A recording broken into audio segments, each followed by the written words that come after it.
Así era el mundo antes del diluvio universal.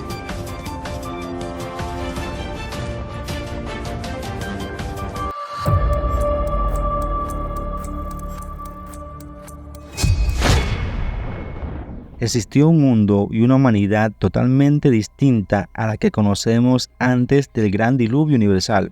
Hace miles de años atrás, la humanidad fue eliminada de la faz de la Tierra por este fenómeno geoclimático, al que sobrevivieron solo algunas personas y animales. Sin lugar a dudas, este hecho marcó un antes y un después en la civilización. Sin embargo, como bien dice el famoso sabio Salomón, la historia no hace más que repetirse. Ya todo se hizo antes, no hay nada realmente nuevo bajo el sol. Un universo enigmático, una forma de vida bastante desconocida, seres que ya no existen, individuos que vivieron durante cientos de años, supuestos gigantes que recorrían la Tierra y una época que despierta la curiosidad de muchas personas. Estamos por supuesto hablando del periodo antediluviano. Los primeros capítulos del libro de Génesis en la Biblia contienen el registro del periodo antediluviano. Según el relato bíblico, durante la era prediluviana, la civilización humana alcanzó grandes logros, pero también perpetuó una cultura de pecado en la cual el hombre se alejó de su creador. Es importante destacar que la primera familia antediluviana fue la de Adán, después de ser expulsado del jardín del Edén. Adán y Eva se establecieron y tuvieron hijos e hijas. Como sabemos, el primogénito de esta pareja fue Caín. Sin embargo, lamentablemente, Caín se convirtió en el primer homicida del mundo antediluviano, acabando con la vida de su propio hermano Abel. Después de cometer este terrible pecado, Caín fue marcado por Dios y construyó una ciudad en la región de Nod.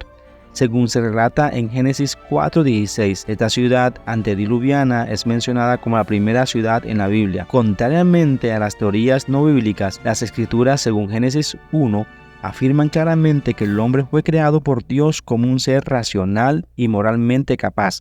Esto significa que aunque el ser humano puede experimentar un tipo de progreso intelectual, adquirir conocimiento y desarrollar nuevas tecnologías, no hubo desde el punto de vista bíblico un proceso evolutivo como especie, así como lo argumentan algunas teorías científicas.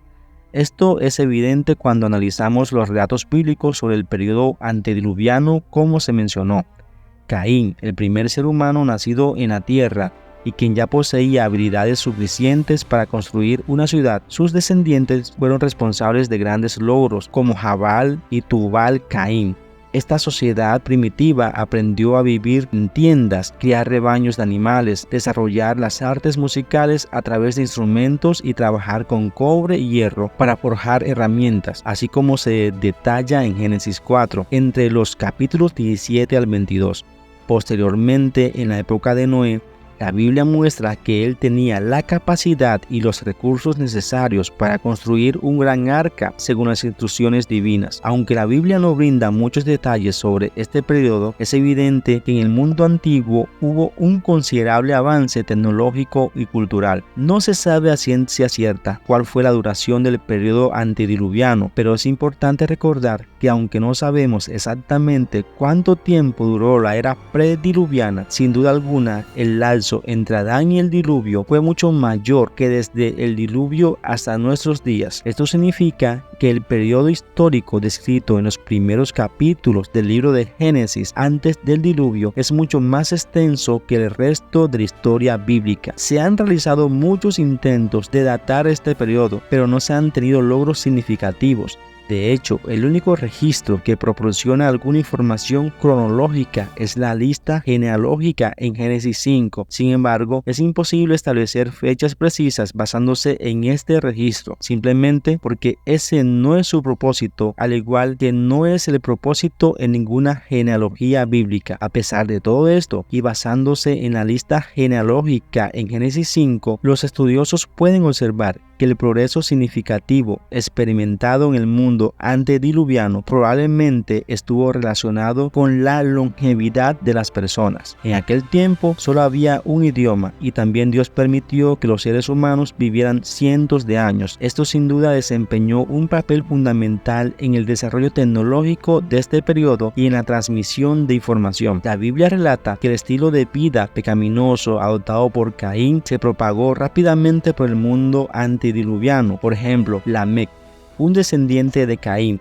fue el primero en practicar la poligamia según se describe en las páginas bíblicas, además de ser un asesino que se enorgullecía de su crueldad, como se relata en Génesis 4 del 18 al 24. Para colmo de males, Caín no se arrepintió después de matar a Abel, sino que consideró injusto el castigo divino sobre él. La Biblia también menciona que en el periodo antediluviano los hijos de Dios se unieron a las hijas de los hombres, según Génesis 6. Aquí hay mucha tela por cortar, ya que algunos intérpretes sostienen que esto pudo implicar una mezcla entre seres espirituales y humanos, es decir, ángeles caídos tuvieron relaciones con mujeres en la tierra, y de allí nacieron aquellos majestuosos gigantes que habitaron por mucho tiempo sobre la faz de la tierra y que fueron exterminados por el gran diluvio. Sin embargo, la mayoría de los estudiosos sostienen que la interpretación más consistente con el texto bíblico es que esta mezcla mencionada se refiere a la degeneración humana resultante de las relaciones entre personas piadosas e impías, que llevó rápidamente a la prevalencia de la impiedad y caracterizó a toda aquella civilización. Esto significa que en aquel tiempo la descendencia piadosa de Set, la cual era una parte de la humanidad que preservaba el conocimiento de Dios, se mezcló con la descendencia impía de Caín, y la corrupción espiritual alcanzó un límite intolerable. Algunos sostienen que de esta mezcla surgieron los Nefilins, que eran conocidos como hombres valientes y famosos en la antigüedad. Durante el periodo antediluviano también hubo personas verdaderamente comprometidas con el Señor. Abel, por ejemplo, fue el primer mártir y siguió siendo recordado como un ejemplo de fe hasta los tiempos del Nuevo Testamento, como se menciona en Hebreos 11. Enoc también tuvo una relación tan íntima con Dios, ya que fue llevado directamente al cielo sin pasar por la muerte. Noé nació, creció y se desarrolló como hombre temeroso de Dios. Sin embargo, en los últimos años del periodo antediluviano, Noé fue una rara excepción de alguien que permaneció fiel al Señor. La Biblia afirma que su familia fue la única que se salvó cuando la paciencia de Dios se acababa. Consideró intolerable la situación de depravación generalizada de aquella civilización.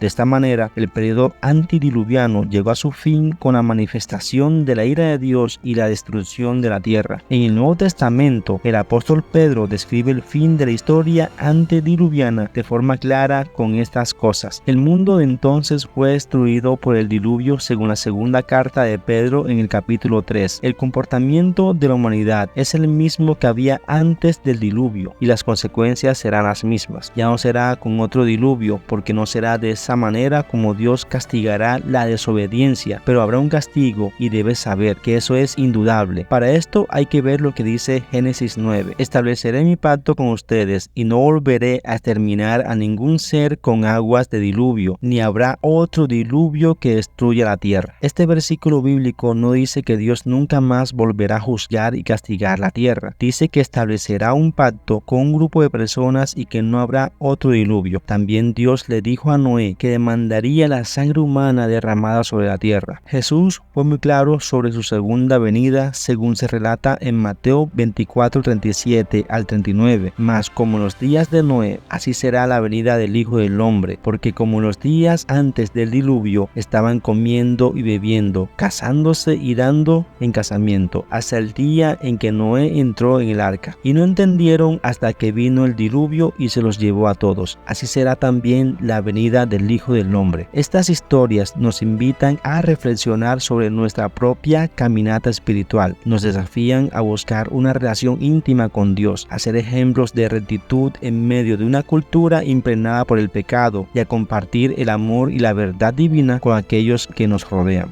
Dios salvará a quien se humille de todo corazón y acepte el sacrificio de Cristo para perdón de pecados. En definitiva, Dios salvará a las personas de fe que creen en su corazón que Jesucristo es Dios hecho hombre, que un día tomó forma humana, naciendo de una virgen, vivió para mostrarnos la verdad, murió por nuestros pecados y resucitó para darnos vida eterna. Si todo esto te parece puro cuento, entonces vas a seguir tu vida llevada por las tendencias modernas y serás arrastrado a la perdición. Pero si hoy mismo te detienes a reflexionar y encuentras en estas palabras una revelación de verdad, si te arrepientes de tu maldad y crees que solo en Jesús hay esperanza, entonces empezarás a vivir una nueva realidad. Tendrás fe, gozo y paz para siempre. Muchas bendiciones.